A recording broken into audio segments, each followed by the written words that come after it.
everybody will get noticed.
How many do we need for a quorum, Veronica?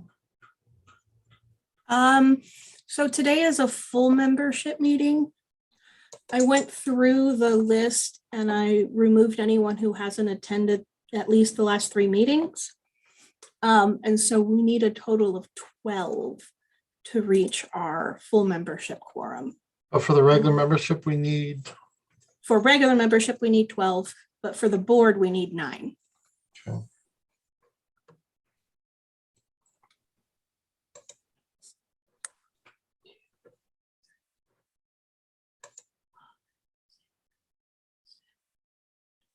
We have 7 so far.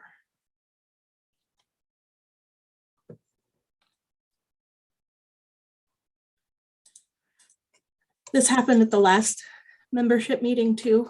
We weren't able to approve the meeting minutes, so. Yep. Oh, we didn't.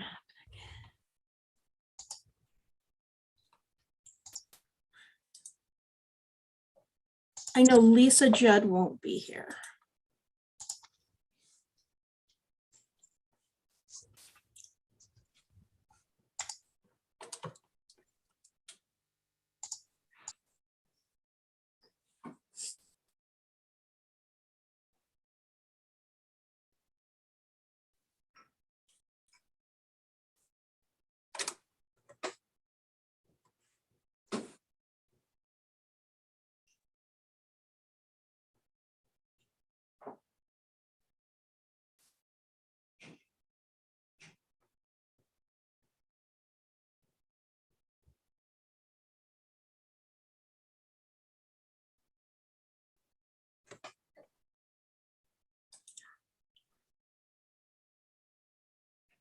There's 9 board members.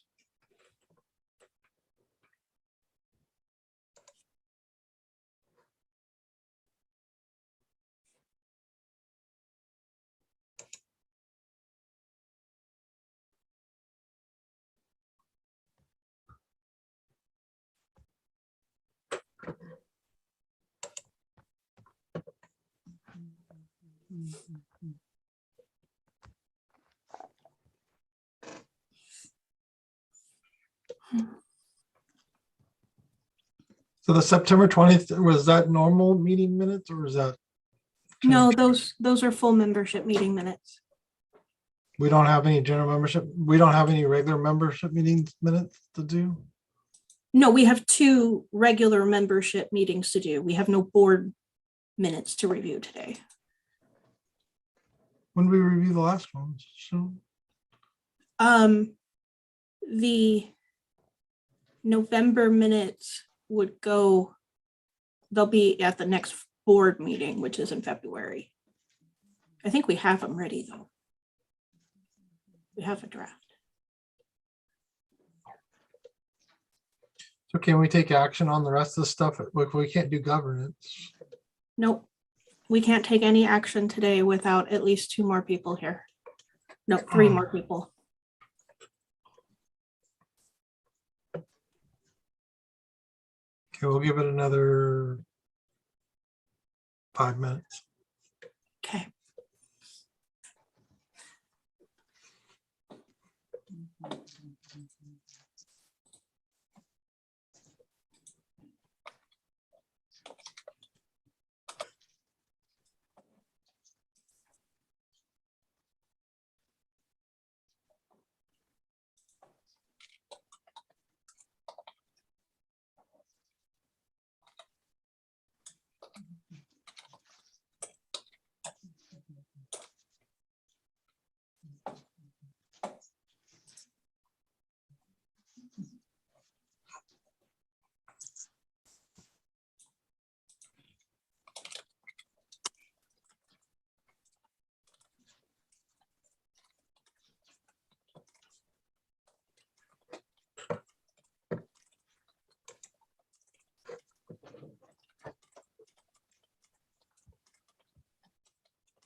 I just sent an email to representatives who are not present, asking them if they could attend.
I heard back from Elizabeth and Judy.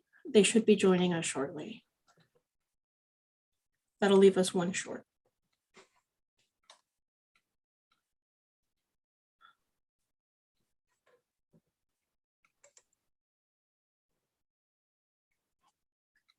There's Judy.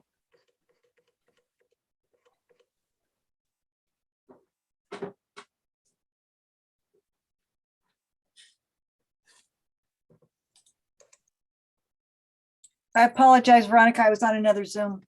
That's okay. Thank you for joining. I appreciate it. There's Paul Anderson. We only need 1 more. Oh, and there's Elizabeth. Okay. We can do roll call whenever you're ready. I'll wait till Elizabeth gets in fully.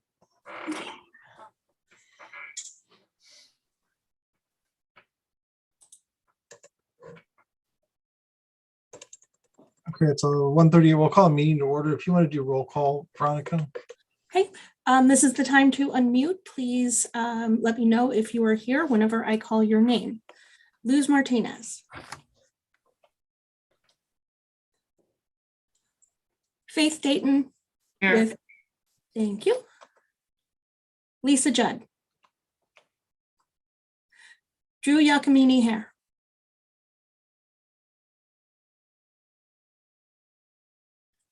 I know you're here, but we can't hear you. She's okay. I got a thumbs up from Drew.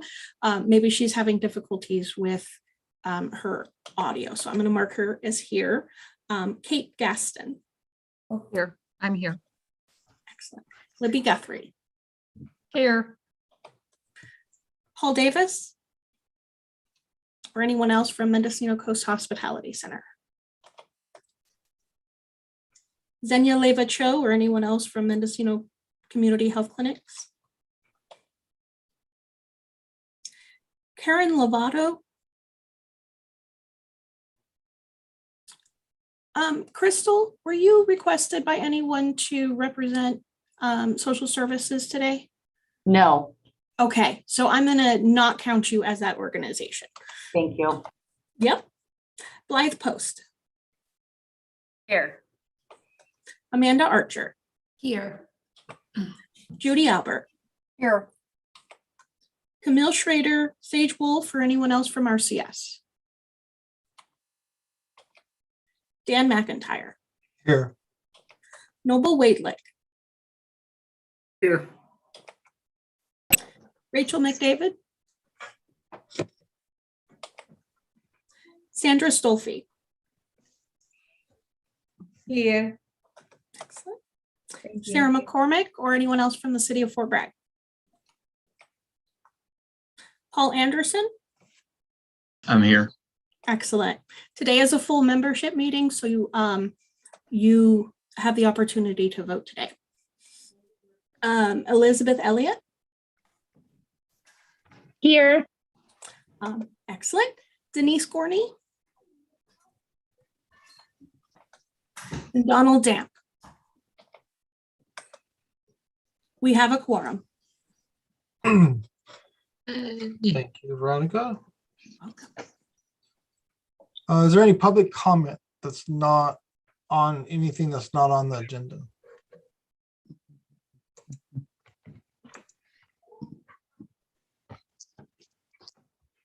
You didn't have any emails for public comment, did you, Veronica? Receive none. I'm kind of new at this. This is Kate Gaston. Can I just raise my hand and say something? So I'm not sure if this is where we give updates on things happening in our organization that may have an impact, or we just, is that another time? We would do that down under announcements. Thank you. This is the time to discuss anything that's not on the agenda. Yeah, but if it's announcements like that, Kate, then we can do that under announcements at the bottom of the agenda. Just remind me, because by the time I get there, I'm usually next. Not having any public comment, we need to approve the minutes from the April 19th, 2021 full membership meeting first. So we need a motion. Make a motion. Noble motion for first. Is there a second? I second that. Thank you, Sandra. Any questions or additions or corrections to the minutes? No. Roll call, please. When I call your name, please say yes, no, or abstain. Faith Dayton. Yes. Drew Giacomini Hare. Abstain.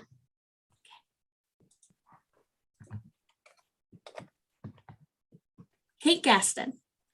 So I have a question here. My understanding in past when I was doing this is if you were not at the meeting, you could still accept the minutes as written, or do you need to abstain when you're not at the meeting? It's your decision. It's up to you. I'll accept the minutes as written. Okay. Libby Guthrie. Abstain. Blythe Post. Abstain as well. Amanda Archer. Abstain. Judy Albert. Approve. Dan, Yes. Noble, you still a one? A yes? Yes. Sandra, you still a yes? Yes. Paul Anderson? Yes, sorry. That's okay, no problem. Sometimes I see things on the screen and I'm looking away. Elizabeth Elliott. Yes. And we have just admitted Denise Gorney. Denise, we are voting on approval of the September 20th, 2021 full membership meeting minutes. Actually, we're on the April 1, Veronica.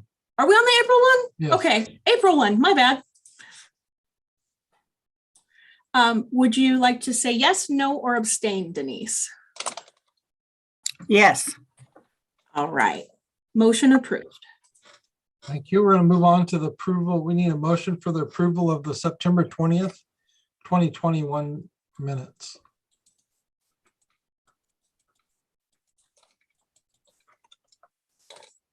Would anyone like to so move? I so move this, Judy. Thank you, Judy.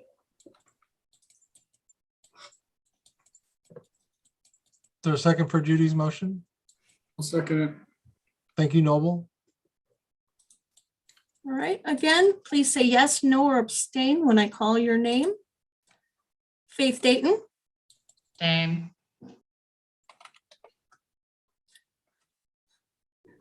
Drew Yakamini Hare, Abstained. thank you.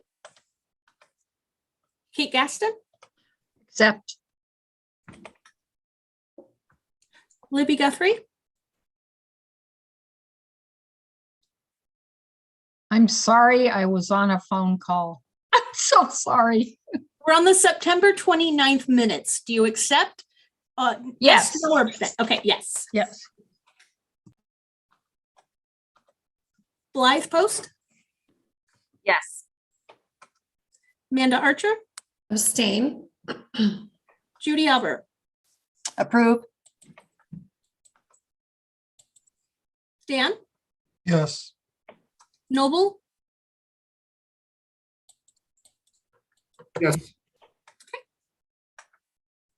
Sandra, Yes. Paul Anderson, Yes, and Elizabeth Elliott. Yes. Denise Gorney, Yes. motion approved. Thank you, Veronica. We're going to go on to reports and presentations. We'll start with updates from local jurisdiction. Since Karen's not here, Megan.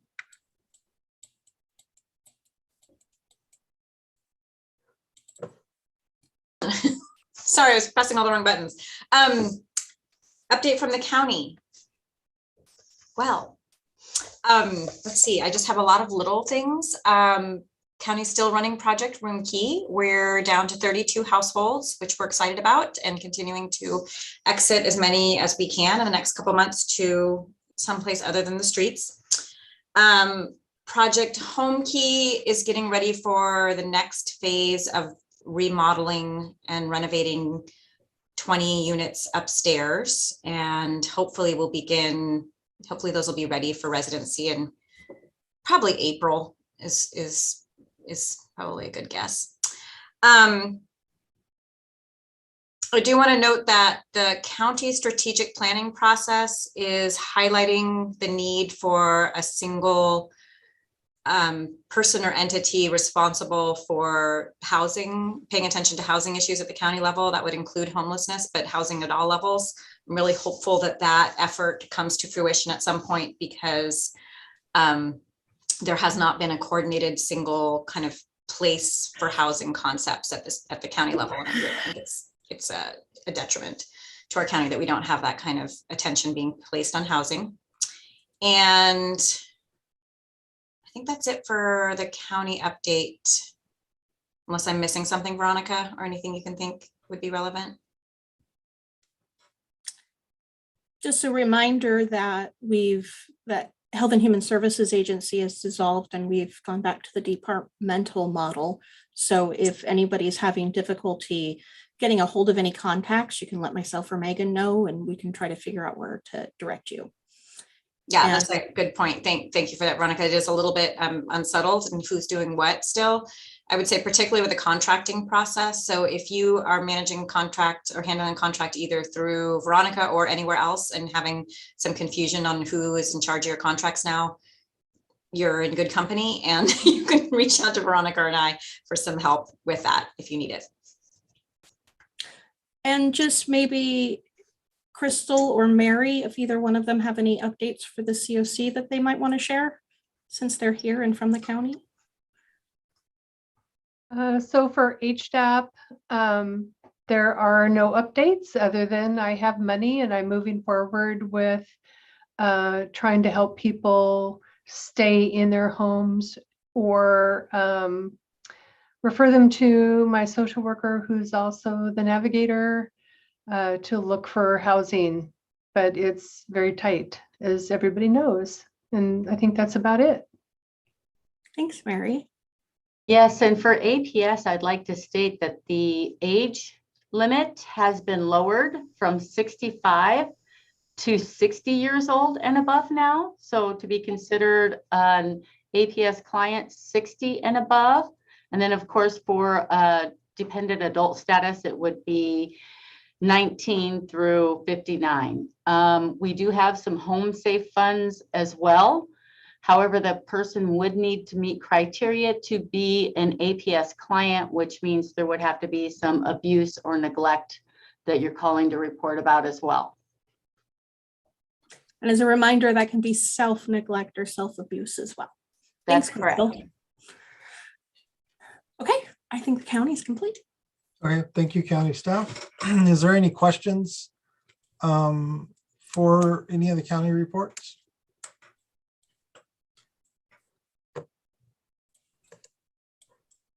You're not hearing any questions. We're going to move on to the city of Ukiah. Noble.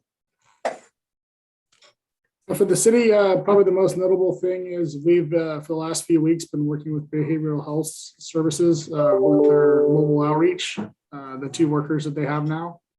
And we've had several call outs that's been working very well. And so we really appreciate that support. That's good to hear, Noble. Noble, could you just expand on that a little bit? This is Judy. So for a long time, the county was trying to hire the 2 mobile outreach workers. They hired one fairly quickly. And then the second one was a little more challenging to identify based on, like, I guess, interest in the job. But they have 2 social workers now who are responding out in the field to calls involving mental health, which RCS had done a really great job of kind of stepping up to help out a little bit there, but that wasn't really their role. But now there's 2 mobile health workers. They have police radios. They listen to the radio. They answer their cell phones and have come out on a number of calls. So are they accompanied by so it's 2 people, the social worker and law enforcement? Yeah, there's 2 workers, so they have more days of the week coverage, but it's usually 1 worker. I mean, one's that's kind of in training right now. So yeah, they would definitely go with an officer at least to start. And then obviously if the worker feels comfortable releasing law enforcement, then we'll take off. Otherwise we'll, stay by to either help transport or just, make sure the scene's safe. That's really great to hear. I'm glad to hear that.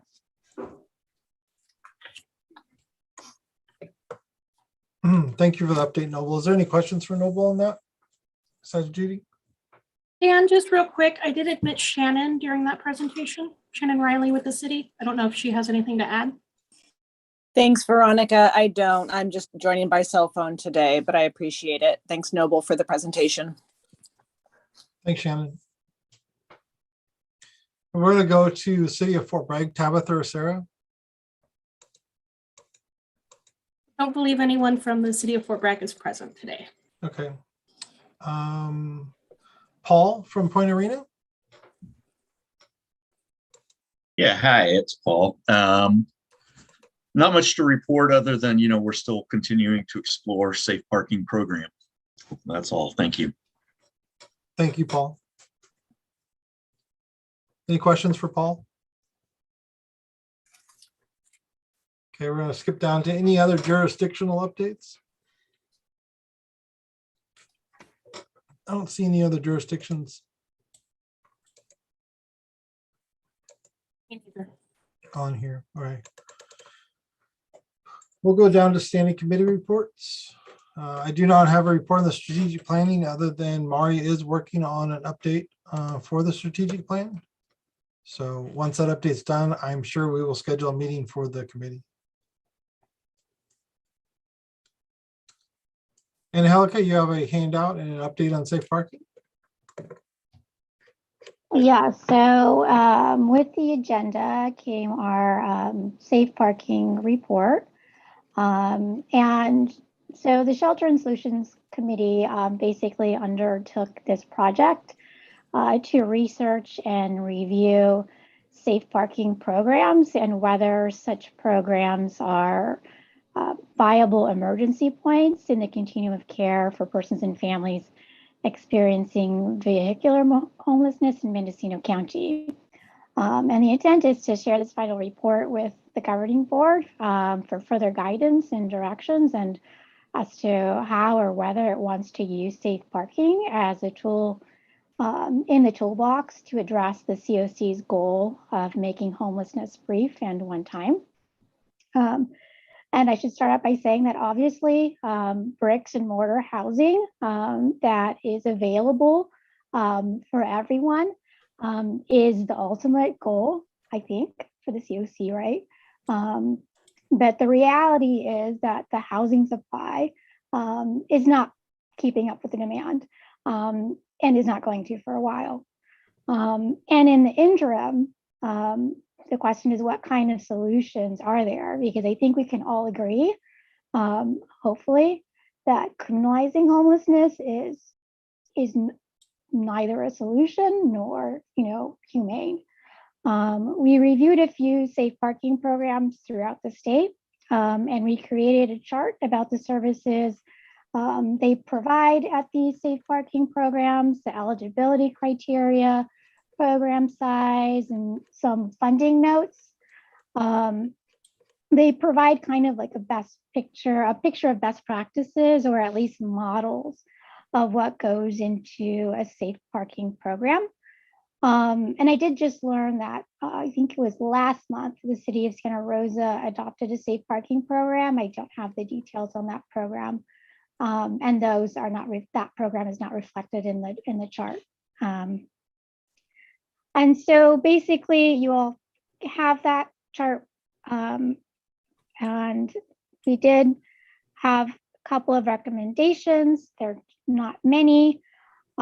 First is that we request, one thing that we found out was that there really isn't a lot of data in terms of how many people are experiencing homelessness have vehicles. So the first recommendation is that the request is that homeless service providers collect data to determine whether persons are using their vehicles as shelter or whether they would use their vehicles as shelter in lieu of some other unsafe alternative. And so I think you all are going to be talking about the HMIS system, so whether or not that data can be collected and then entered into this HMIS system. Although we know that a lot of folks experiencing homelessness may never go into the system. They may never interact with some of the homeless service providers, but at least that's one point. And then we can use this data collected about this and cross-reference it with other data collected to determine the barriers to permanent housing faced by those experiencing vehicular homelessness, because it might be different than others. So that might help in designing a safe parking program. But for the time being, the third recommendation is to support establishment of a pilot safe parking program. And there are two models suggested. First model is at least 2 sites that are identified and zoned by jurisdictions, not limited to one city, town, or region in Mendocino County, and managed by a nonprofit.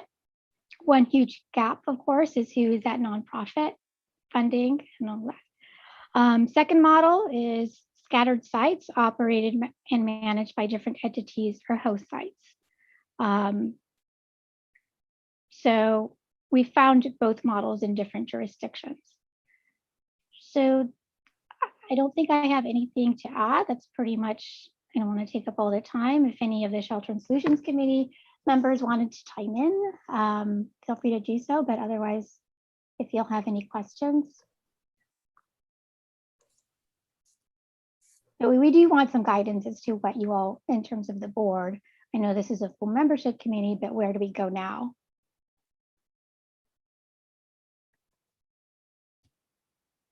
Any questions for Angelica?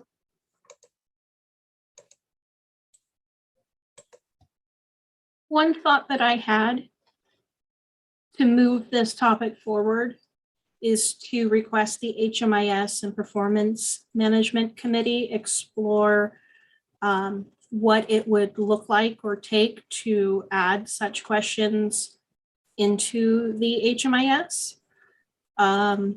It could be done in several different ways. It could be an addition to local programs that all programs collect. We could add it to our coordinated entries assessment. We are going to be collecting information during our unsheltered point in time count. Our app has a component that allows us to enter in when we encounter a vehicle or a tent or other makeshift kind of spot, you know, and it collects descriptive information about it. So while it doesn't give us a system-wide view, it does give us a, you know, on this one night, this is how many we were able to identify. So there, we can gather a little bit of information just with the planning that we have currently. And then the HMIS committee could look at, and as well as the coordinated entry committee. I think both committees, it would be good to have them discuss this. Veronica, to add, which questions are we talking about? Regarding asking if the person uses a vehicle to shelter in. That's one question I would have is exactly what are we trying to ascertain? Are we trying to find out, do you ever use a vehicle to camp in? Do we want to find out, you know, would they use a safe parking program? There's a lot of different ways you could come at this.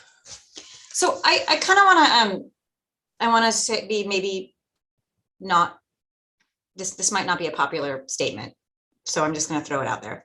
But you know, Veronica and I are in the process of updating our strategic plan, and safe parking is not in our strategic plan, and it's not one of the areas that it just didn't make it into our strategic plan. I'm super mindful of limited like resources and awareness and like time that people have to dedicate to the topic of homelessness. And so if that's what this COC feels should be prioritized, because there's a really long list of stuff on our strategic plan that we have not gotten to, then we probably should add that to our strategic plan during the update. And if it's not a priority, we should accept that direction as well. So I'm just going to put that out there. Thank you, Megan. Shannon? Thank you, Megan, for expressing that. Additionally, I wanted to say, if the group does choose to go this direction, I would recommend engaging with the jurisdiction sooner rather than later. Angelica mentioned that the safe camping would theoretically be located in zonings that allowed it or whatever, but we need to find out what that looks like. In the city of Ukiah, for example, as most of you know, camping is not allowed. Bureaucratic hoop jumping through in order to make something like that happen. And that takes time. Attorneys have to draft ordinances and their public notices and whatnot. So anyway, lands, I do recommend that one of the first steps be connecting with the jurisdictions. And can I just, in terms of comment, we're not suggesting that this be a priority, Megan. We're suggesting that it be a tool in the toolbox. Because again, I mean, and in terms of time dedicated to an ordinance, I mean, the city and the county and other jurisdictions have taken the time to draft anti-camping ordinances, which is basically criminalizing homelessness. So I think it could take the time to figure out how to do ordinances that allow camping, because jurisdictions throughout California have done that and are doing that. I hear your point, Angelica, and I'm not arguing that it's not a useful tool. I'm just being extremely protective of my time and my staff's time, and honestly the COC's time, because I'm so mindful of frankly an enormous amount of money that we're leaving on the table, as well as priorities that we haven't addressed in strategic plan.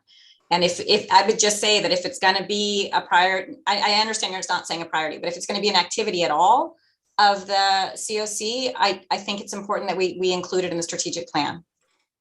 Yeah. And we may end up having to vote on whether we include that in the strategic plan or not. So I would like to see that prioritized, Megan. I think, what we see is that and I'd actually like a little feedback from Noble on this. I mean, I see campers and everything like that spread in various neighborhoods. And I know residents who live in those neighborhoods who call law enforcement to make people move them. And so that's a lot of police time, et cetera. And, and it's just one of the solutions that a lot of cities have adopted to have a safe parking. It's something that Paul's trying to do in Point Arena. And it just seems like, as compared to the cost of the brick and mortar thing, if you could provide a safe parking and then and there is money that might be available to be found for it. I just think it should be part of the strategic plan. And I would second that. Judy, I just want to say I second that, because the camping is happening. And so it would really behoove us to look at how it can happen safely versus, like you said, wasting law enforcement time and energy moving people around, because they're still camping at the end, of that move to a new location. So yeah, we do get a lot of calls regarding this. And to say a lot is probably underestimating it.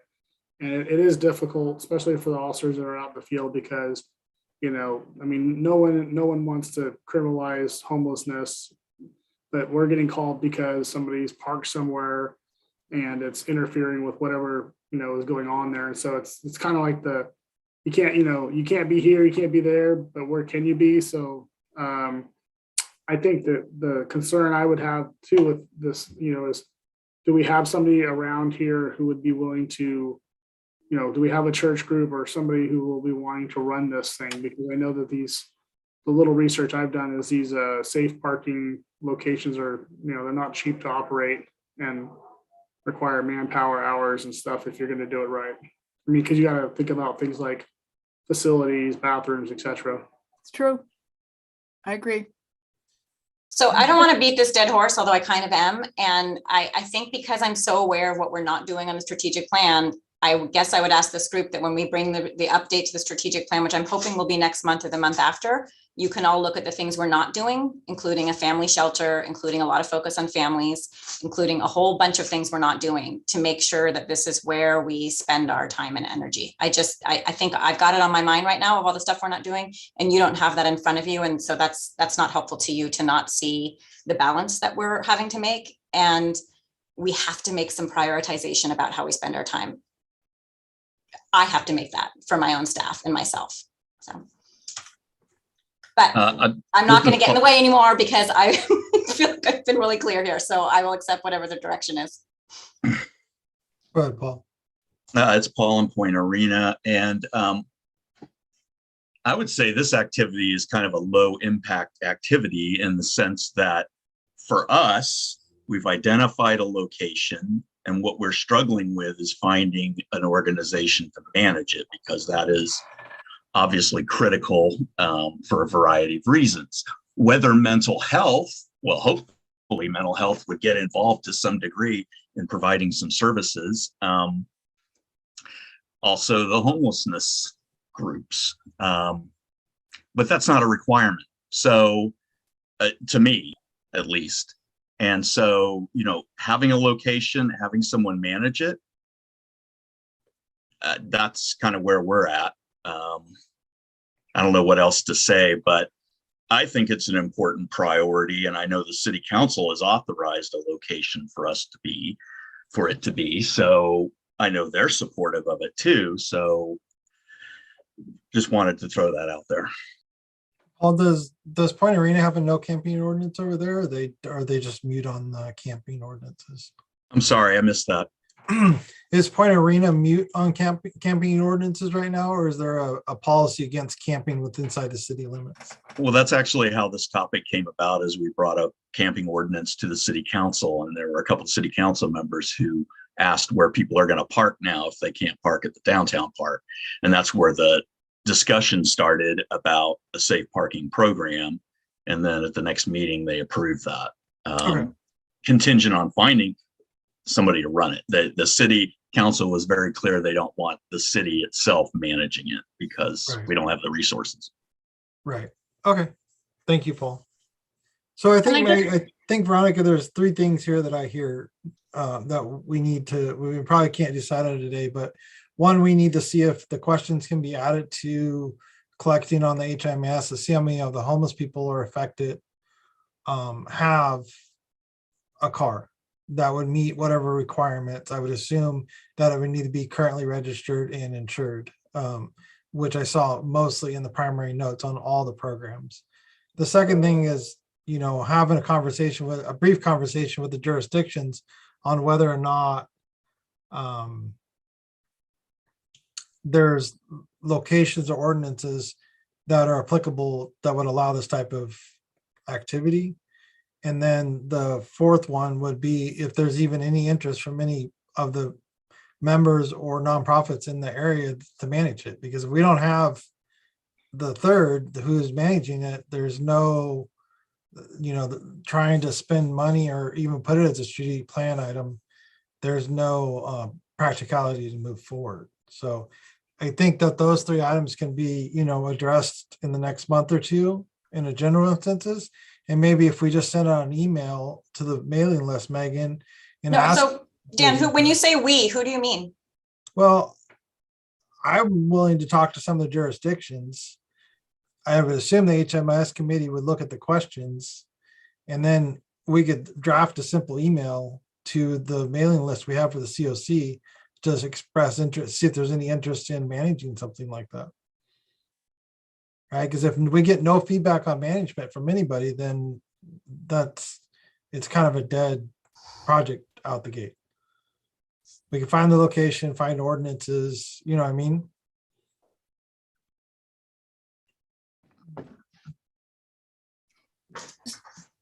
I think maybe we should also take into consideration, we do have a funding source that would fund a project like this. HAP through state funding would be a potential funding source for any agencies interested in operating a program.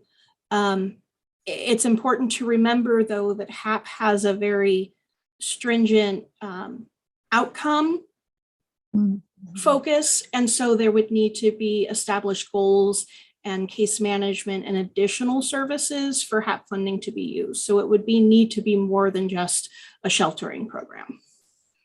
It's just safe parking. Part of the story is I don't think we can take any action on it today, but I think those are 3 questions or 4 questions we need to figure out for the future. And a couple of them being very key, whether it's going to work or not. Kate? I have just a couple of questions because I'm new to the conversation, although I did live for a year in my VW bus. So I'm thinking about where back then, 30 years ago, where it was I chose to pull in and be quiet and be unobtrusive. It's a slightly different time period in life. Number one, is this going to be specific, no mixed use? So you're in a car or a vehicle, no tents. So that's my first question. Will it be specifically only vehicles and no mixed use? And also, is there any responsibility to provide, basic toiletry facilities to be in this housing, this car vehicle lot? Yeah, those are my two main questions. So Kate, just to answer quickly, obviously, if you're gonna have safe parking, you have to have, hygiene and facilities of some type. Okay. Absolutely. And I think that when we were talking about it, it would be a single use for vehicles only, no tents. But, and I also just want to say, Megan, I actually totally understand how overwhelmed you are. And so I want to say, when the Shelter and Solutions Committee, and Angelica, you can say something too, it's just like to bring this to some level of attention to the COC, not to make it jump to the top of the list, but just so that slowly it can continue on the snail's pace it has been, to perhaps look at it as an option. Because it exists. People are camping, people are in their cars, there are ongoing complaints, it's visible. So could we just, but it doesn't need to be high on the list, just on the list. So I have one other question then. Is it required for an organization to say we're going to have safe parking? Do they have to come through the COC? Do they have to come through this committee to just independently do with this? No, anybody's willing to do whatever they want. That would be great. Okay. So technically, some sites located, a couple of churches that said we'll monitor it and put through the process, it doesn't need to come back and be part of this plan. Not if it meets any of the city ordinances, but you're going to run into a lot of restrictions on the ordinance side. Yes, Right. absolutely. But wouldn't that be the case whether or not they're coming through the COC or they're working independently? Yes. And so to get a buy-in from the COC, which is the organizations dealing with homelessness in this county, would be of benefit to get kind of a stamp of approval from the COC. I suspect before you got any organizations, or city or counties buy off, they're going to want to know that things like, security, toilets, waste disposal, garbage, they're going to want to know that there's a plan in place for those things to be taken care of before they're going to sign off on the plan. And I think that's where this gets kind of challenging, is this the expense to this adds up really quick. And honestly, is this a long-term solution for somebody's housing? Probably not. Yeah, and I think that's what we said. It's an interim solution to what's going on now. And the ultimate goal is to get people in a house safe. That's not what the situation is now. And I think in the chart, there is, again, the description of the programs. It does have, what facilities are there, the toilets, case management services, and all of that. Okay. Thank you, Thank Angelica. you. Could we get maybe a recommendation from the Shelter and Solutions Committee on the specific questions that would be needed for HMIS? A draft email for the different providers that I could just simply send out to the distribution list, and a draft email for the jurisdictions? Yes, I can do that. No problem. That would be that. I think that would give us. And generally, when you ask, usually when you ask if someone's going to do a program, you do RFPs and all of that, but we're not really there yet, right? We're just kind of trying to feel the temperature, because there could be other programs that are not here within the county that may be able to do this. And we did release an RFQ a while back for any kind of shelter or unique type of a project like this, and we didn't have anybody step forward interested in doing that. So if somebody was interested, we could do an exception to bid, because there wasn't anyone interested in doing it before. So we could make it happen. But some of the hurdles still exist in terms of the jurisdictions and the barriers that are set up currently. Yes, and that would all need to be taken care of before a funding contract could be put in place. Okay, thank you, Angelica. We're gonna move on to coordinating entries. Sage, do you have anything? I don't know, Sage here. Sage is not. Brian? I Um, think I saw Brian here. well, Brian wasn't at the last meeting, so I think he might have trouble with that. You can if you want, Brian, but I can. No, okay.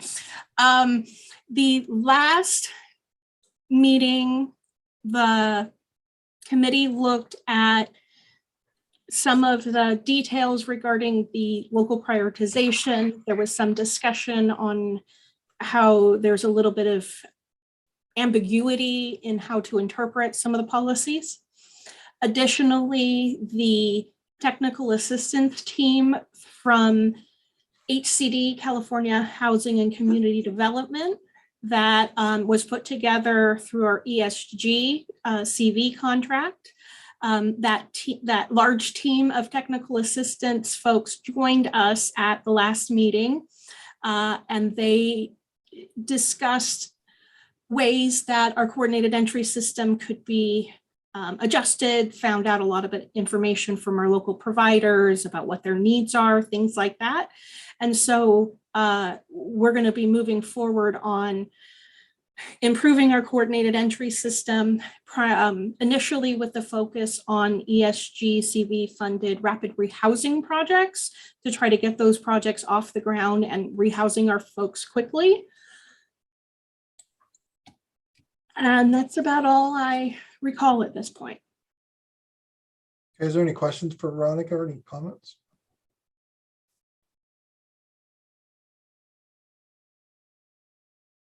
Hearing nothing and seeing no hands up in Zoom, we're going to go down to membership committee meeting, Veronica. Yeah, the membership committee has been meeting the last few months specifically to look at the COC governance charter list of governing board seats. We've been doing an exploration that, Dan, I'm going to ask you to kind of talk a little bit more about. I also took a look at our attendance rates, and I moved a few folks from general membership to advisory status. And those organizations are the Employment Development Department, an individual by the name of Susan Knopf, I believe, pronouncing that wrong. Another individual, Camille Leggett, Nation's Finest organization, Plowshares. And those are all the recent ones that we moved to because of due to inactivity. Dan, could you tell a little bit more about the COC board seat stuff? All right, I'll do my best here. So there was conversations that we've had over the last couple of months about what I won't say the adequate size, but what a good size for an active voting board seat structure is. And looking at every COC, literally every COC in the state, it varies anywhere from 7 members to 24, 25 members being the highest. The opportunity we came up was when the state had an audit of the COCs, and they came back and requested that we add certain seats that we didn't have on our board. After talking to our consultants with HUD and our technical support staff, we are only actually required to have 2 seats on the board. Somebody that's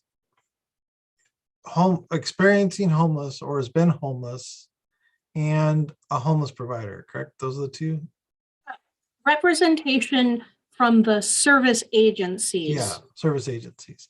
So the state's audit of COCs was, I won't say it's wrong, it's just inaccurate according to what the federal interpretation of the need for the board of a COC. So that started us on this conversation of how do we add these other seats to satisfy the state auditor? Do we add these other seats to satisfy the state auditor? Or do we take the configuration of the board now and reconfigure it to a smaller board of voting members with more active committees? Or do we leave adjust the seats currently to be more inclusive of some other agencies or other population demographics that we have not covered in the past? So there's, we're having another meeting tomorrow actually on this. And hopefully by the next full membership meeting, we will be bringing this back for, a more in-depth conversation with a couple proposals for a board that's smaller than the one we currently have and a board that's similar in size to the one we currently have. And we may even have it back for discussion with the regular board in February, depending on how much progress we make tomorrow. Is there any questions? I don't want to get into too many details because we're still working through the details of the configuration. There's a model for Orange County that we looked at. I just think that the large boards present an issue with getting a quorum. And, we've been seeing that more and more. We've been seeing that here at RCHDC, and we don't have a very large board for our board. But, there is that downside with the larger boards. Take, for example, I'll give a really good example. It was really shocking to me is LA County has a 7-board COC. And it's one of the largest counties in the state. And they only have 7 members on the COC, basically one for every ward or jurisdiction they call it, basically like our supervisor districts. But so there's going to be more to come on this. I'm glad to answer any general questions right now, but that's where we're at. I'll just add on that the model changes that we're looking at, and Dan's right, we're still, I would say the beginning, probably in the middle of this phase, but not really done, are somewhat radical and would mean that the majority of the current board members, and I don't even know what that would look like yet, but would not be board members. So I just wanting to make sure people are aware of that some of the potential changes are big. And I think in addition to a large board, we have challenges with getting quorums and things like that. And frankly, many of the people represented on this board, it is true, are recipients of funding, and that makes it complicated for us. It makes it complicated to find people who don't have a conflict of interest when we're doing funding decisions, and it's confusing to the public as well. And I what the public's perception is may be perception and not reality, but public perception is pretty powerful. So that's just another thing in the back of my mind as well.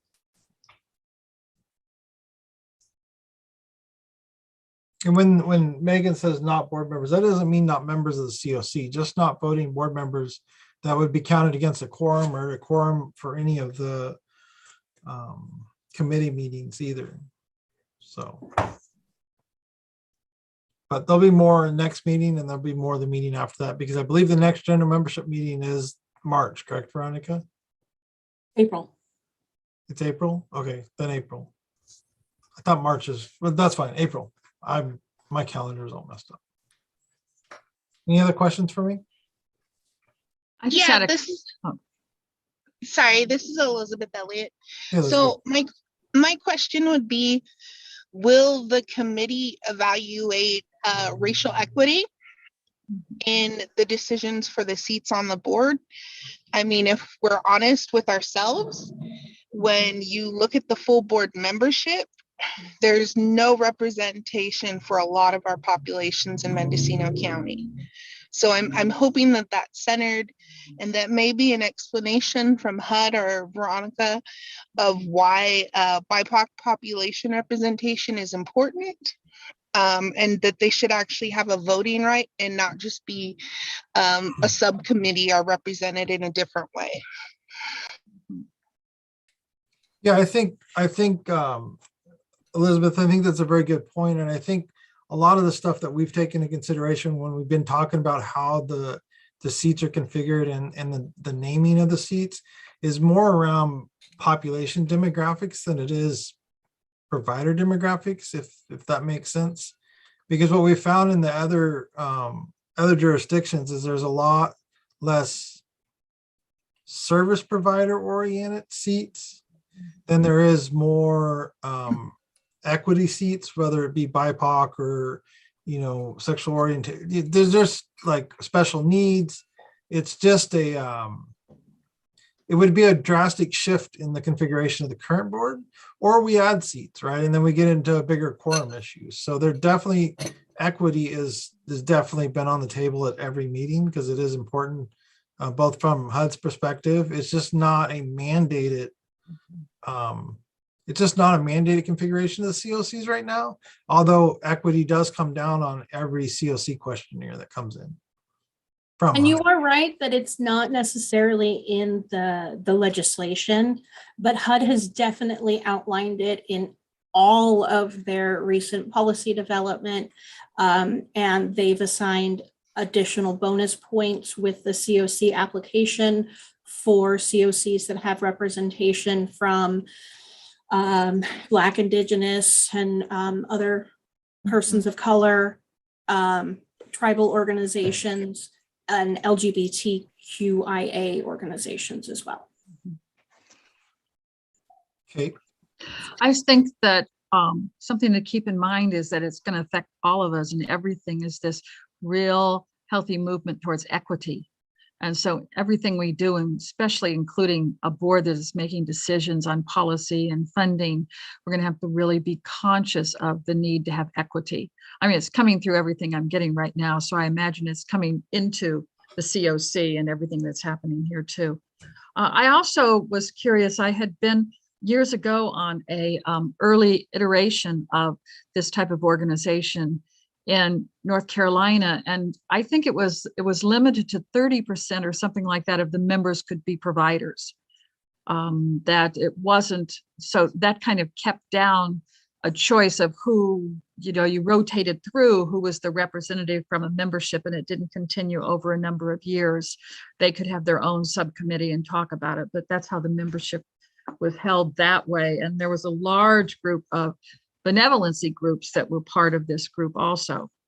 It was the South, so they're very comfortable with mixing church and state down there, so there wasn't any awkwardness about having a lot of church reverends on the housing committee. I think that one thing that we were one model that we were examining, we were looking at a model that was the breakdown of specific service providers became a more broad category that multiple service providers could possibly meet, say those serving homelessness, right? Or those serving mental health issues, right? It wasn't, specific to certain categories. And there, the need for equity and diversity is very important. And like Veronica said, is very adamant in all the new stuff that is coming out from HUD that the regulations have just not caught up with. Right, the regulations are probably going to take longer to catch up with the questions that we get asked or the points that get assigned, because that stuff's easier to adjust as we go through these conversations than it is to actually make regulation changes. I think though that the argument here is that they put out this information about equity and diversity and hope that people will take it on and create that system themselves instead of waiting for the regulations to show up down the road. So that's what we're trying to do as a group. We're trying to figure out how to make that work and leverage that diversity to solve the problems we have here in Mendocino County. Any other questions? Okay, if not, we're going to go on to HMIS and performance measures. Brian? Sure. We did not meet last month. There were a number of committee members out for vacation, and there was nothing that needed to be voted on and decided. But we do have some changes from the month before. We're really having to evaluate our HMIS policy and procedure. We're working on a data quality management plan and monitoring framework. So we're just getting that up to speed to be in alignment with what that data quality plan is going to look like. Right now, there's really no carrots or sticks to entice or enforce data quality in HMIS. So as the HMIS lead, as part of our capacity building grant, we're working on putting that in place, and we're setting some of the groundwork in our current policy to have that in place over the next half a year here. That grant ends in September, so everything should be completed by then. So there's some recommended actions later on as far as changing the HMIS policy and procedure to start bringing it into a better place for data quality management. Thank you, And that's Brian. it. Any questions for Brian?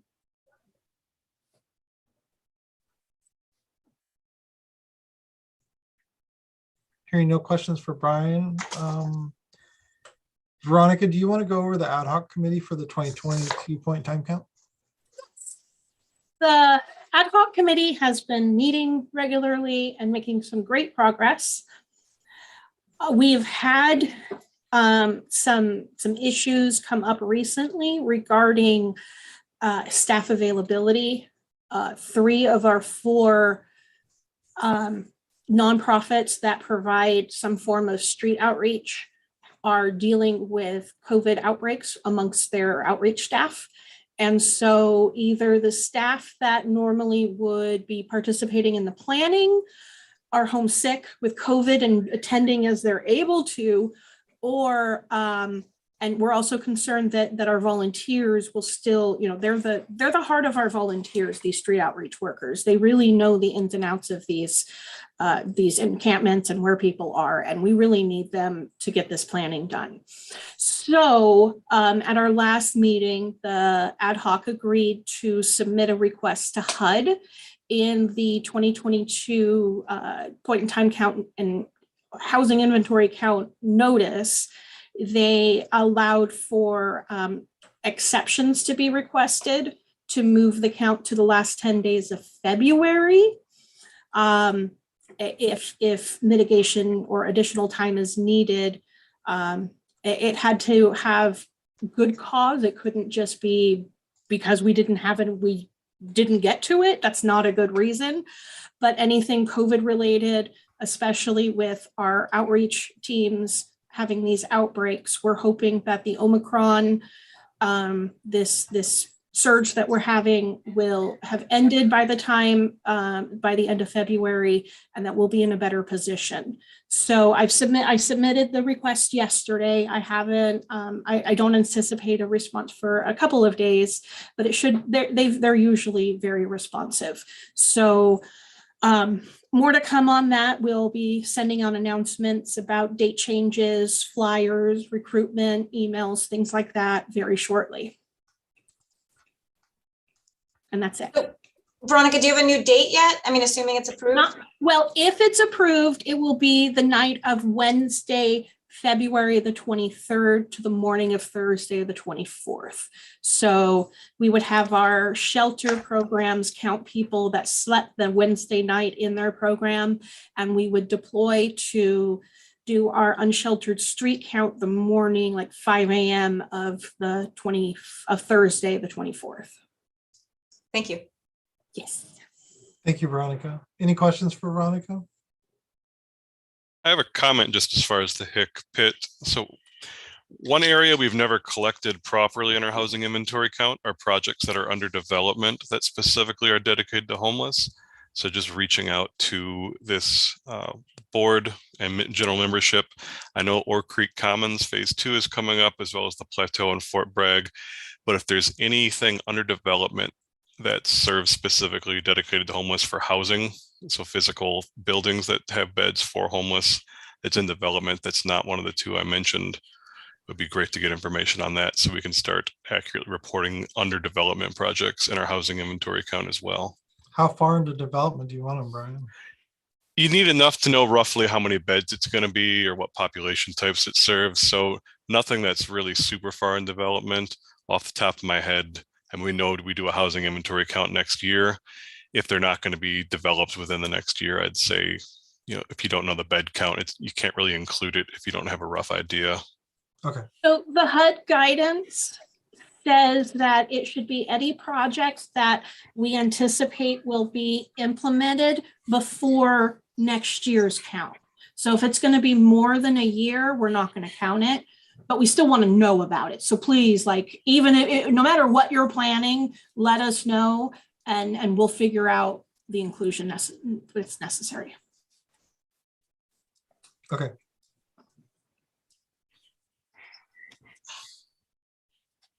Any other questions on the Hick? or Pitt? Okay, if not, we're going to get down to the meat of the minutes. There's some changes on the board protocols and government. I cannot talk today. Board protocols and governance.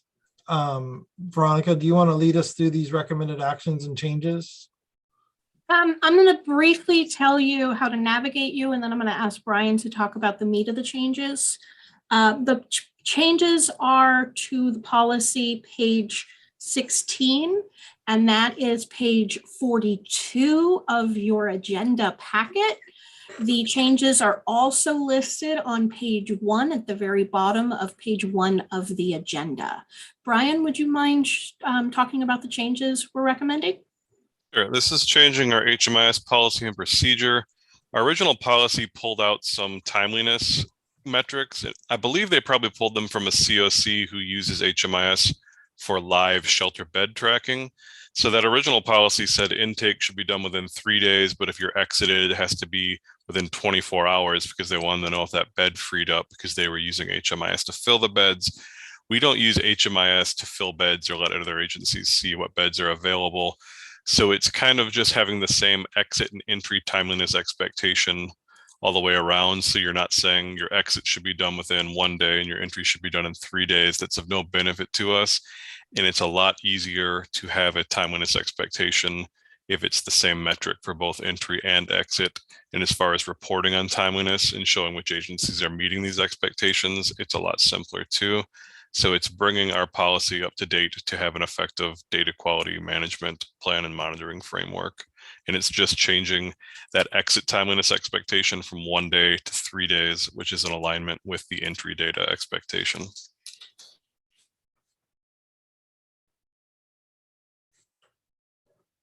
Thank you, Brian. Any questions for Brian on these before we take item 1 to a motion?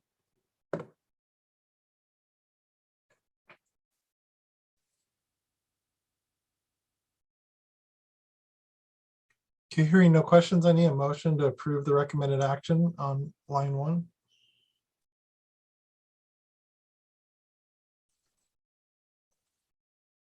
I so move. Thanks, Kate. I'll Is there a second that. Thanks, Blythe. Any public comment on these?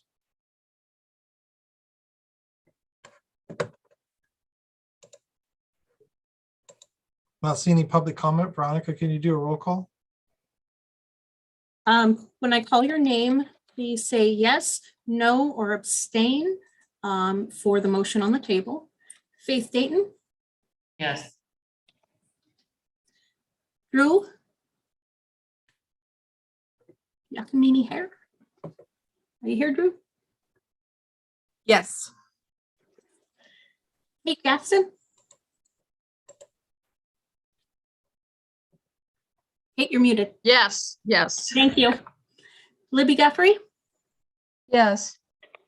Live Post. Yes. Thank you. Amanda Archer, Yes. Judy Albert, Yes. Dan McIntyre, Yes. Noble Wadelet, Yes. Sandra Stolfi, Yes. Paul Anderson.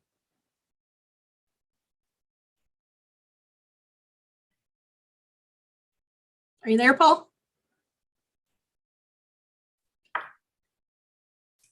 I'm going to say abstain for Paul. Elizabeth Elliott Yes. and Denise Gorney. Yes. Motion passed. Thank you, Veronica. So the next action is a review of the HMIS end user agreement. Veronica, do you want to go over those changes that were included in the packet? Yeah, they're very brief changes. It's to the HMIS end user agreement, which starts on page, wait, that's not one. Hold on, almost there. Page, nope, not it. That's still a policy.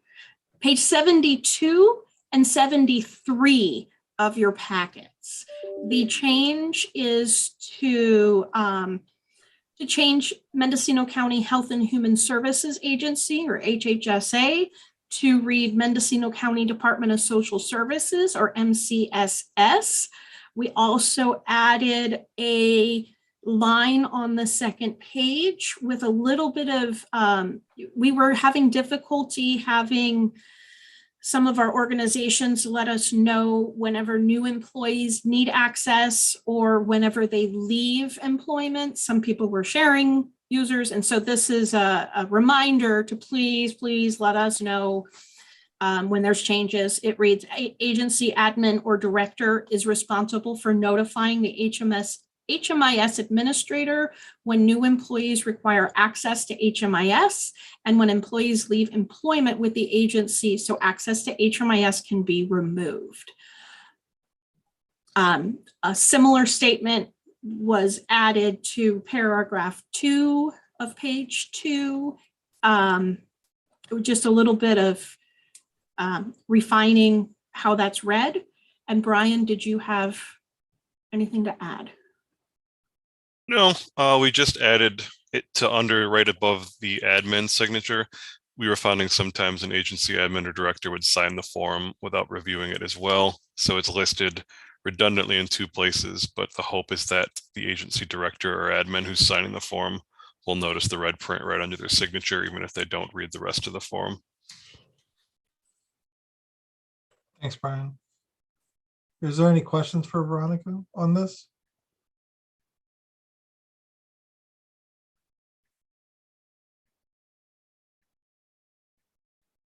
Hearing no questions and seeing no hands in Zoom. Veronica, do you want to do a roll call? Well, actually, you need a motion. Can't vote on something that's not a motion.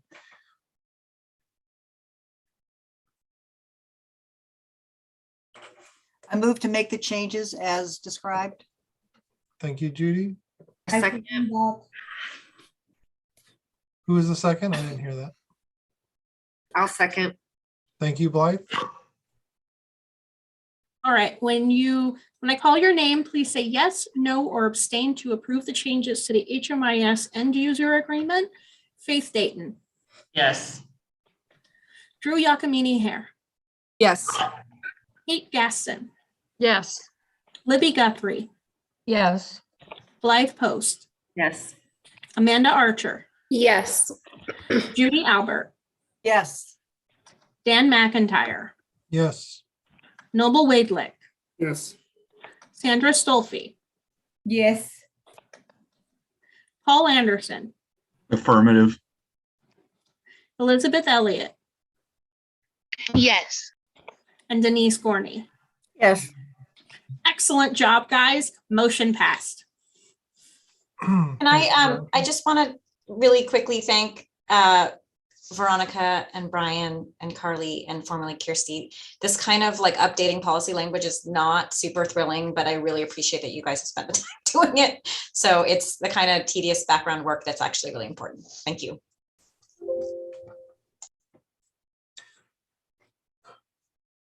Okay, so the next thing we need to do is we need to review and approve the calendar meeting. We need to approve the calendar meetings for this year, including moving the meetings for January and February of 2023 and the February, November, and December meetings of this year. I got a little confused when I saw 23 and just remember we are in 22. So is there any questions on the calendar that's in the packet? Page 74, the last page.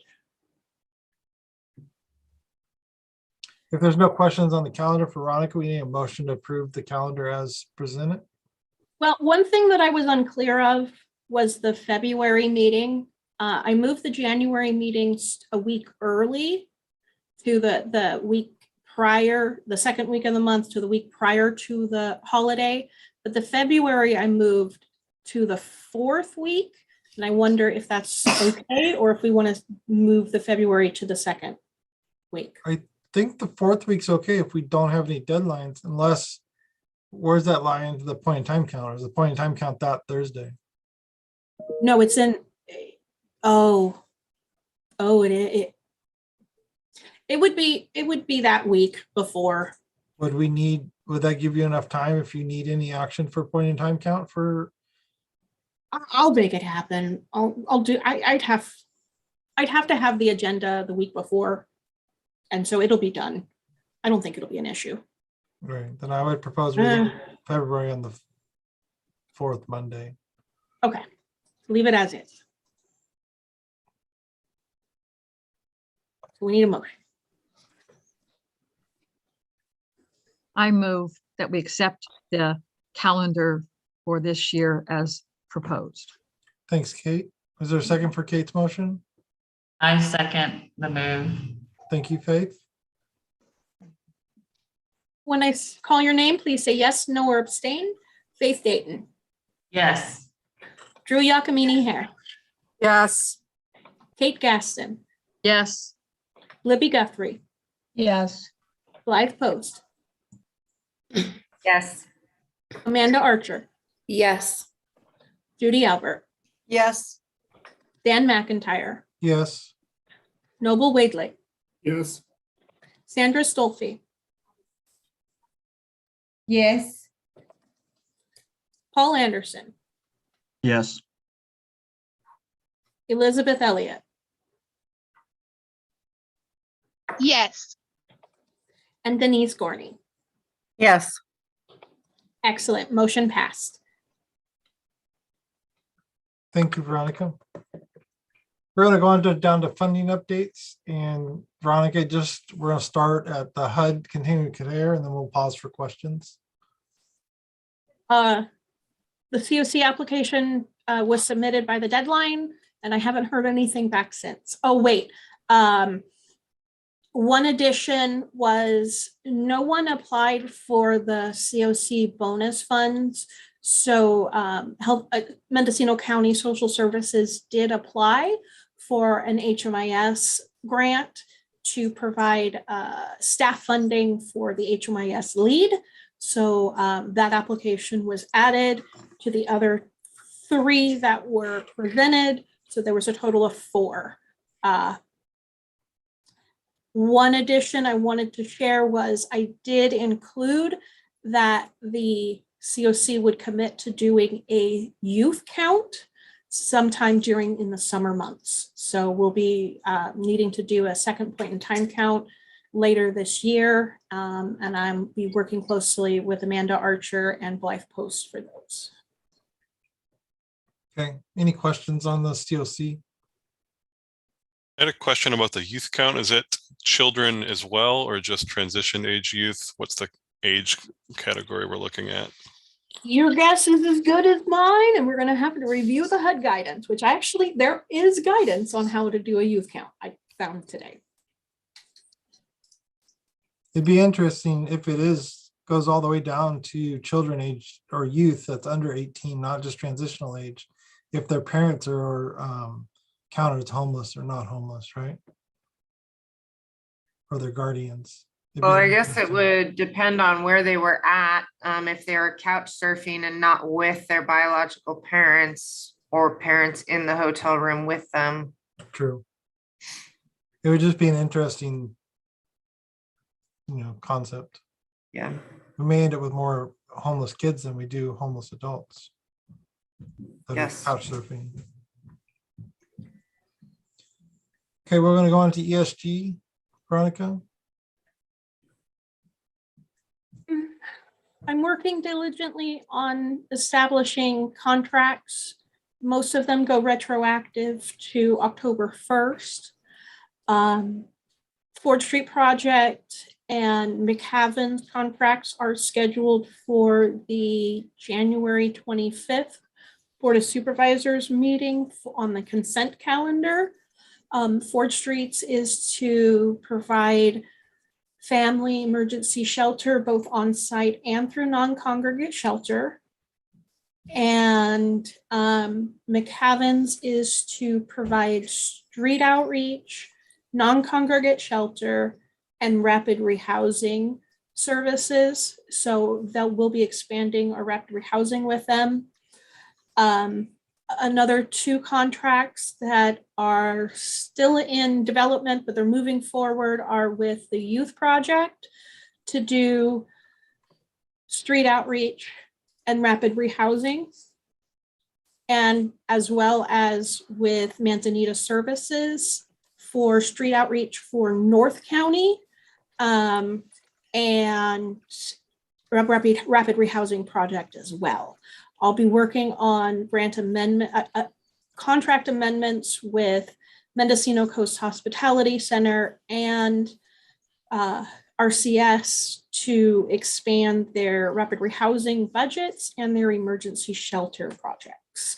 And also the hospitality center will also include street outreach for the coast. Any questions? Oh, one other update. HUD has established very stringent spending thresholds that grantees have to meet. The grantee for our funding is actually the state of California. So we're in one large bucket with all of the other balance of state COCs, like Humboldt County and other places. We haven't been able to meet HUD's expenditure thresholds. And so I'm working with HCD to develop a spending plan to determine how quickly we would need to spend all of our funds to make sure that we can meet it by the end of the grant. So I'm going to be working with those contractors much more closely. I have to have reports in by the 30th of the following month. So we'll be doing some very time-sensitive invoicing and reporting for this grant.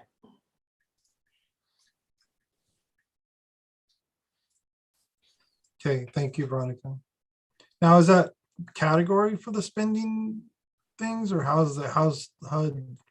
do they, okay, so it's the full allocation. We have like $5.4 million, and they had 20, 40, 60, 80, and 100. They had expended deadlines for each of those. We're at the 60% mark, which is over 3 million, but we've only spent a little over 1.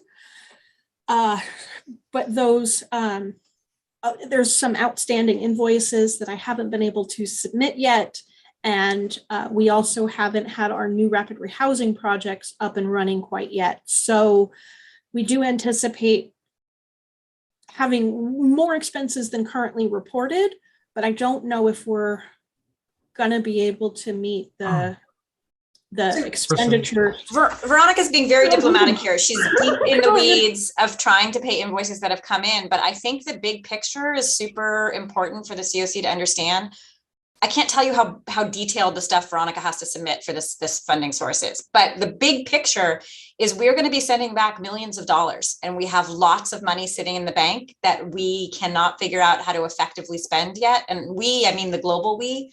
So it's going to be really critical that we somehow figure out how to be efficient and effective with these funds. And the issues are super complex. Our service providers are struggling with staffing. They're struggling to get new programs up and running. Even the things we want to do, we may not have the staff to do. And then at the end of the day, I will agree with Angelica on this one. We literally don't have the housing stock. So how do we, I don't like sending money back, but I can't see another pathway here. That's really one other thing I omitted on accident was there is an additional contract with Project Sanctuary for emergency shelter, and we're going to be doing an amendment to add more funding to that. But at those contracts that are already in place, that our service providers are having trouble spending all their money. Certainly on things like rapid rehousing, things that actually require housing for people to get into to actually pay the rent, are pretty significantly underspent because there's just not those options. We're at a really interesting time, in my mind, with homelessness and housing, and creative ideas of people might have to very effectively, very quickly spend money that actually makes a difference. would be good to know. Brian? Just point out that some of the allowable activities under rapid rehousing don't include having to have a house to move into. Things like credit repair and debt relief to get clients into better positions to have long-term stability can be done without having housing in place, but it is a matter of case management and resources to get through those activities that we maybe don't do as often. And the staffing to do it that you can hire. Staffing is definitely an issue. Megan, I just want to second, I've never seen so much money floating around in my life, but I know, it's very strange, and there seems to be more on the way. I was kind of vaguely paying attention to the governor's announcement today, and I'm like, oh my God. So, but we are at a moment where I'm actually worried that, the ESG funding is what it was. It was COVID related. It was a lot of money all at once. That one might be just, that's what happened. But even HAP round 1, which the COC has, I think, not even touched. And originally when HAP round 1 came out, we were like, oh, we have a 5-year spending plan, but that was 3 years ago now. So we like some of these years, Veronica and I were like, oh no, the spending deadline is in 2024, which is starting to seem not very far away. So we're going to have to, that's partly why I'm being so like rigid and weird about the strategic plan, is I'm trying to figure out how to not, how to effectively use our resources in a quick, efficient, effective way, and lead this process and happening. I think we have until 2024 on HAP round 1. And we said right, which is now only 2 years away, and it takes us like a year to do a contract. So it's starting to get me a little worried. Okay, all right. Thank you, Veronica, Megan, and Brian. Do you want to update us on HAP round 3? I know Megan just talked about HAP round 1 not being spent. I know 2 hasn't been spent either. Year 2.0. So the COC has their full allocation from HAP rounds 1 and 2 in the bank, ready to spend. We have used a little bit of the admin for my time, but that's it. So, and so I'm working with BCSH and HCFC at the state for HAP round 3. That's the Homeless Housing Assistance and Prevention Program. Round 3 is different from our previous rounds in that it's quite a bit larger, and the COC and the county have agreed to submit a joint application, so the budget and everything is combined.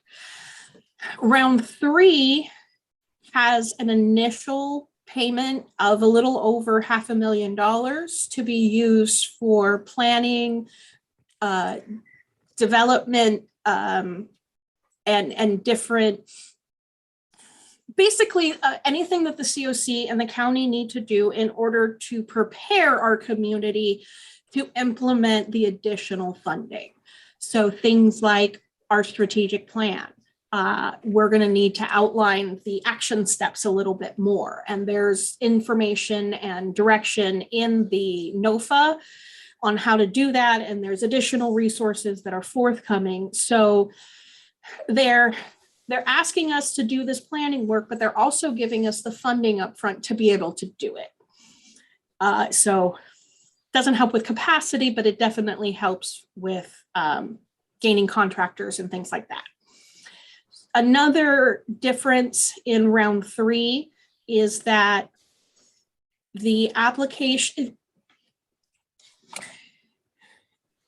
before HCFC will actually sign the standard agreement for the balance, we have to submit what the specific projects are going to be. And we have to identify performance measures and objectives for each of those projects. And they're very specific, and there's a lot of information that regarding shelter projects. So anyone that operates a shelter program that would be interested in applying for HAP, I highly recommend that you download the round 3 NOFA and take a look at that. the way I interpreted it and the thought that I had is it's not shelter for shelter's sake. It has to actually be connected to outcomes, case management, additional resources. And it can't just be like just getting people off the streets and into somewhere safe. The program has to have a wider goal than that. But that's round 3. We do have another 2 rounds that we probably should look at spending before we look at that. And that's my update. Thank you, Veronica. Is there any questions on the HAP? Other than I hate the acronym because it's annoying to say.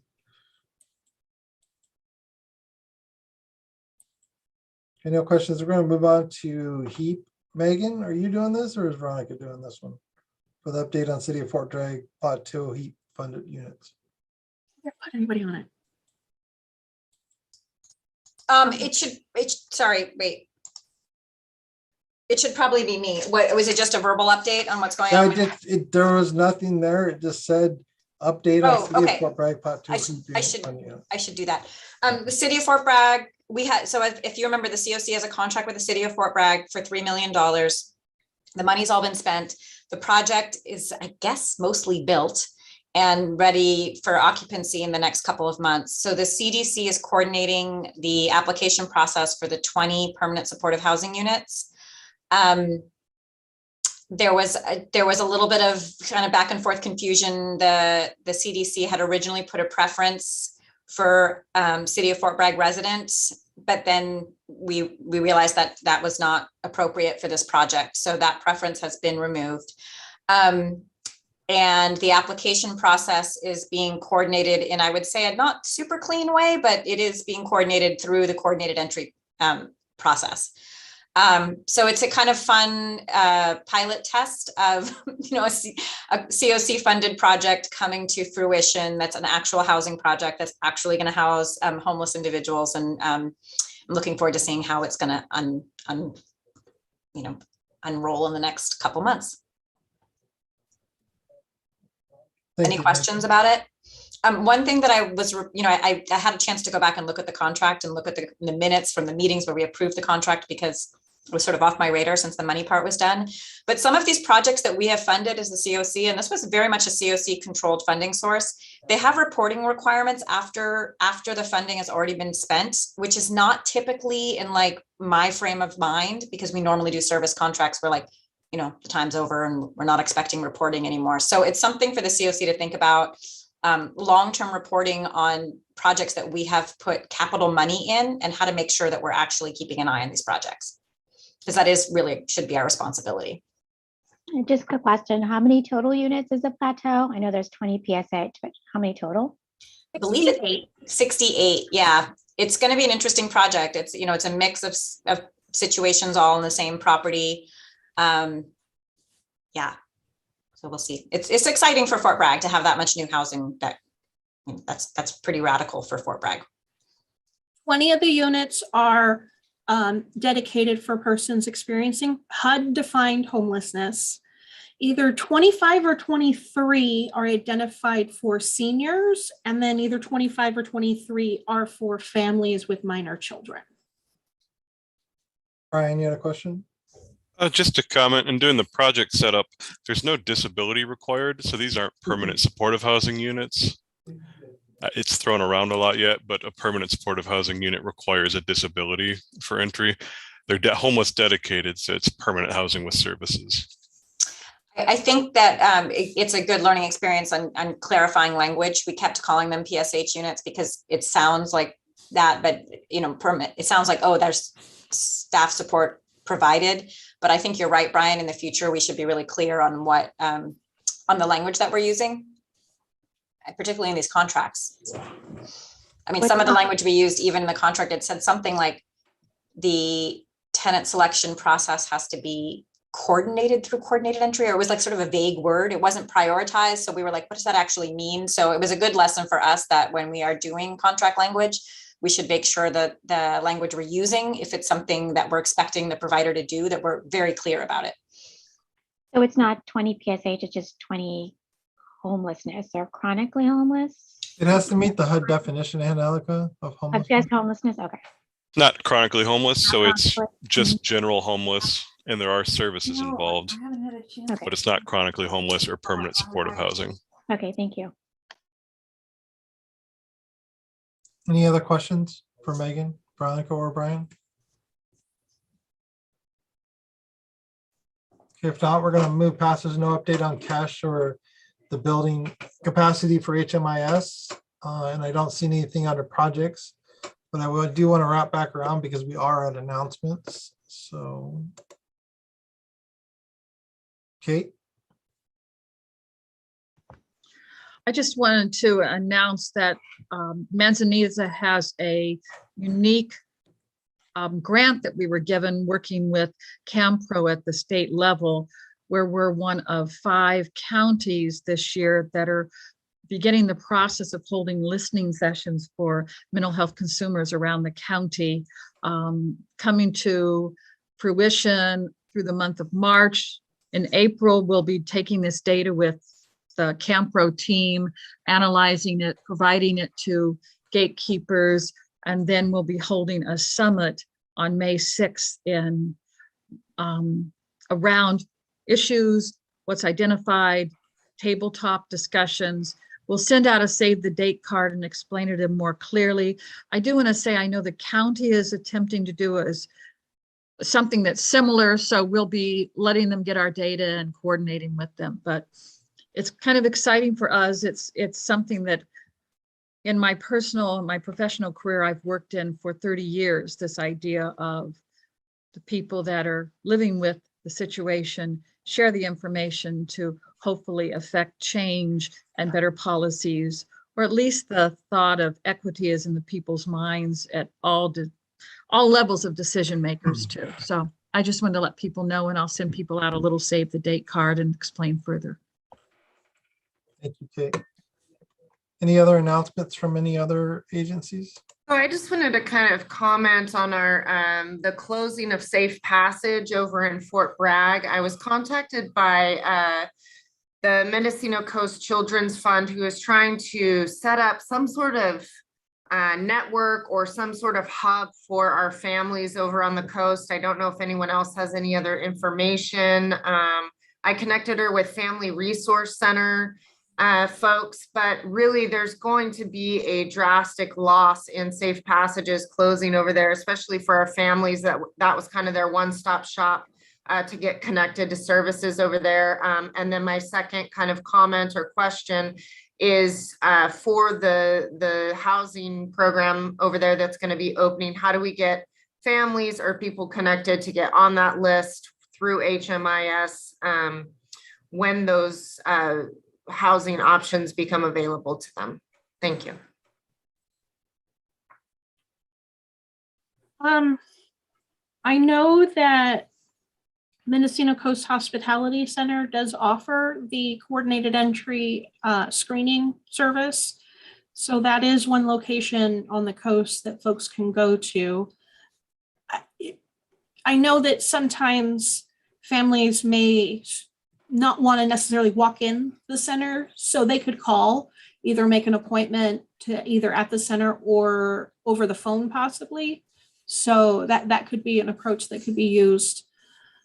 So just to put out there, I had a worker from Mendocino Coast Children's Foundation that sent a family, Spanish-speaking family there, and they were kicked back to Safe Passage. So whoever they spoke with didn't have the current information that Safe Passage had closed, and they didn't have that contact information. So anyway, just to put on everyone's radar that there's going to be a little bit of a disconnect for some of the families and folks over there for a little while.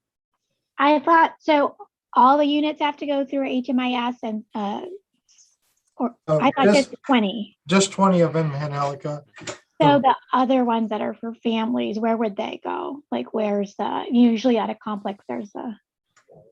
Angelica, I haven't paid a ton of attention to the non-homeless units, but they have a website and I think just like a application process. So the contact person is Julie Rogers. She's transitioning from Hospitality Center to work for Danco as the on-site property manager.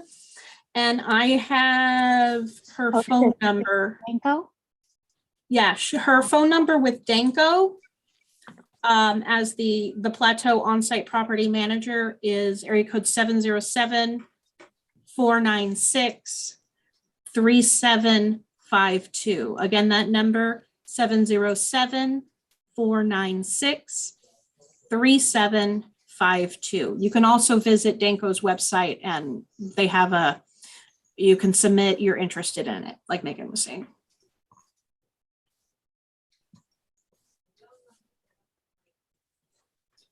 Any other questions? Any other announcements? Just take a moment to say that Mendocino County is currently hiring for 2 program specialists to serve on the home team as HMIS admin support and COC support. If you have friends, family, clients that are interested in data and homeless services and data congruence, send them our way. The application deadline is day after tomorrow. It closes on the 12th. Thank you, Veronica and Brian.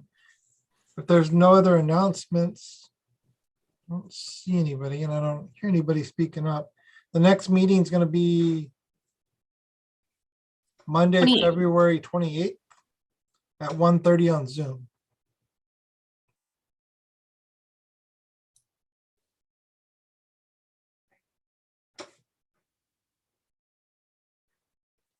So that's all. Thank you, everybody, for